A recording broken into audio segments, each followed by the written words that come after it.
गंगा, एक पवित्र धारा की अमर कथा। भूमिका। भारत की जीवन रेखा मानी जाने वाली गंगा नदी न केवल एक जल धारा है, बल्कि करोड़ों लोगों की आस्था और भक्ति का केंद्र भी है। हिंदू धर्म में इसे मां का दर्जा दिया गया है और इसे मोक्षदायिनी माना जाता है। लेकिन क्या कभी सोचा है कि गंगा को इतना पवित्र क्यों माना जाता है? इस प्रश्न के उत्तर में केवल धार्मिक मान्यताएं ही नहीं, बल्कि पौराणिक कथाएं, ऐतिहासिक घटनाएं और वैज्ञानिक तथ्यों का अद्भुत समागम भी छिपा हुआ है। इस कहानी के माध्यम से हम गंगा की पवित्रता के रहस्यों को एक रोचक कथा के रूप में प्रस्तुत करेंगे। अध्याय 1, गंगा का दिव्य उद्गम। बहुत समय पहले की बात है। ब्रह्मलोक में भगवान ब्रह्मा ध्यानमग्न बैठे थे।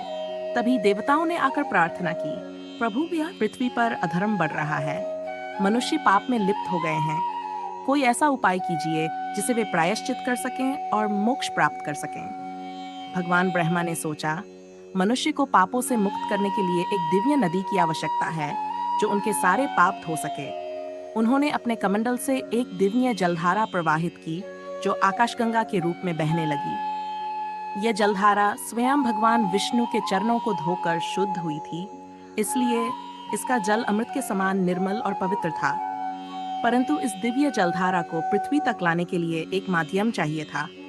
तभी हजारों वर्षों बाद राजा भागीरथ ने कठोर तपस्या कर भगवान शिव को प्रसन्न किया। उन्होंने गंगा को पृथ्वी पर अवतरित करने का वरदान मांगा। गंगा के वेग को धारण करने के लिए भगवान शिव ने उसे अपनी जटाओं में समा लिया और धीरे धीरे धरती पर उतारा। इस प्रकार गंगा का अवतरण हुआ और वह हिमालय की गोद में गंगोत्री से बहती हुई संपूर्ण भारतवर्ष को पवित्र करने लगी। अध्याय 2, गंगा के पवित्र जल की रहस्यकथा। गंगा के जल को इतना पवित्र क्यों माना जाता है? इस प्रश्न का उत्तर हमें पुराणों और विज्ञान दोनों में मिलता है। पौराणिक मान्यता। जब गंगा भगवान शिव की जटाओं से होकर धरती पर प्रवाहित हुई, तब उनके साथ स्वर्गीय दिव्य शक्तियां भी प्रवाहित हुईं। कहा जाता है कि गंगा के जल में उन सभी ऋषि मुनियों की तपस्या का फल मिला हुआ है जिन्होंने इसके किनारे बैठकर ध्यान किया। इसके जल में स्नान करने से मनुष्य के सारे पाप नष्ट हो जाते हैं और उसे मोक्ष की प्राप्ति होती है। वैज्ञानिक प्रमाण। गंगा के जल में एक विशेष प्रकार का जीवाणुनाशक तत्व पाया जाता है जिसे बैक्टीरियोफाज कहा जाता है।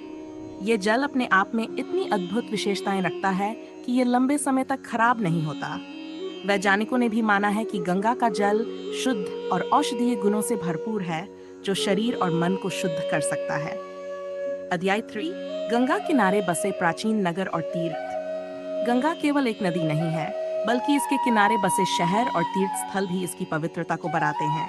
प्रयागराज, वाराणसी, हरिद्वार, ऋषिकेश और काशी जैसे पवित्र नगर गंगा के किनारे बसे हैं, जहां हजारों वर्षों से साधु संत तपस्या कर रहे हैं। वाराणसी, मोक्ष की नगरी।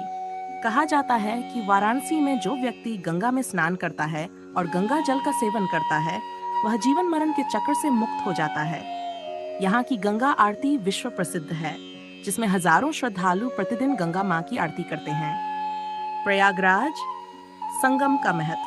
प्रयागराज में गंगा, यमुना और अदृश्य सरस्वती का संगम होता है।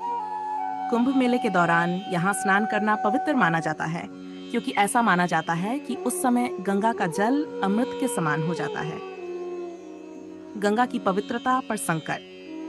एक समय था जब गंगा का जल इतना निर्मल था कि उसमें स्नान मात्र से शरीर और आत्मा शुद्ध हो जाते थे। लेकिन आजकल प्रदूषण के कारण इसकी पवित्रता पर संकट आ गया है। गंगा में कारखानों का गंदा पानी, प्लास्टिक और कचरा डाला जा रहा है, जिससे इसकी शुद्धता नष्ट हो रही है। गंगा को बचाने के प्रयास। सरकार और समाज ने मिलकर गंगा की सफाई के लिए कई योजनाएं शुरू की हैं, जैसे नमामि गंगे योजना। लेकिन असली बदलाव तभी आएगा जब हर नागरिक यह समझेगा कि गंगा केवल एक नदी नहीं, बल्कि हमारी संस्कृति और परंपरा की पहचान है। अध्याय 5, गंगा और मोक्ष का रहस्य। गंगा को मोक्षदायिनी क्यों कहा जाता है? हिंदू धर्म में कहा गया है कि गंगा के जल में डुबकी लगाने से मनुष्य के सभी पाप नष्ट हो जाते हैं और उसे मुक्ति मिल जाती है। यहाँ तक कि मरने के बाद यदि किसी की अस्थियां गंगा में प्रवाहित कर दी जाएं, तो उसकी आत्मा को स्वर्ग की प्राप्ति होती है। एक साधु की कहानी। काशी में एक वृद्ध साधु रहते थे जिनका नाम रामानंद था।